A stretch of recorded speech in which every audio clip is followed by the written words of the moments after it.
Hey everyone, get ready to take notes because for today's Bible study, we will visit the book of Psalms, chapter 131. We will analyze each verse, dissecting its meaning and delving into the central themes and lessons presented in this chapter. So, without further ado, let's get right into it. Psalms 131 is a short but profound declaration of humility, contentment, and childlike trust in God.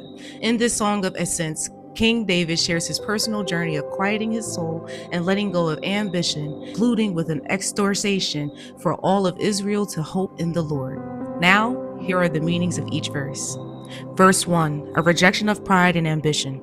This section addresses the rejection of a haughty heart and lofty eyes. David dismisses prideful and arrogant attitudes. He emphasizes that self-exaltation and looking down on others often arises from a self-sufficient heart.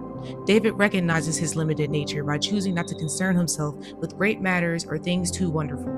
This includes accepting a limited understanding of God's ways and deciding not to pursue selfish, worldly ambitions beyond what God has designated for him. Verse 2, the image of a weaned child. The key metaphor is the weaned child, which is a picture of mature contentment. An unweaned child cries out constantly for his mother's nourishment.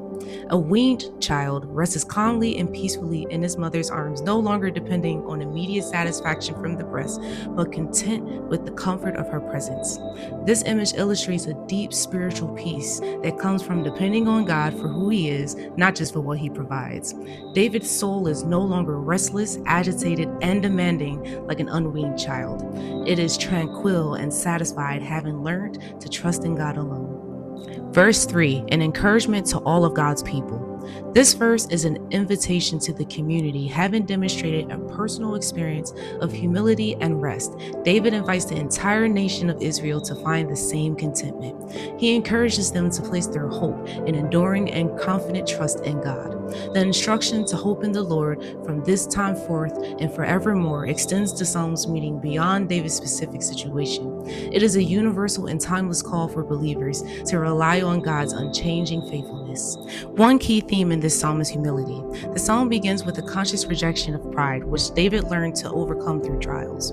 This brought true spiritual contentment, which is not found in worldly achievements, ambition, or complete understanding, but in a tranquil, trusting relationship with God. The most central lesson is to place hope and trust in God alone, similar to a child's complete reliance on a loving mother. With our spiritual maturity, the progression from the selfish demands of an infant to a quiet rest of a weaned child represents a maturing of faith where love for the giver supersedes the desire for the gift. Psalm 131 isn't for the super spiritual. It's a psalm that guides the Christians who need the help returning to a place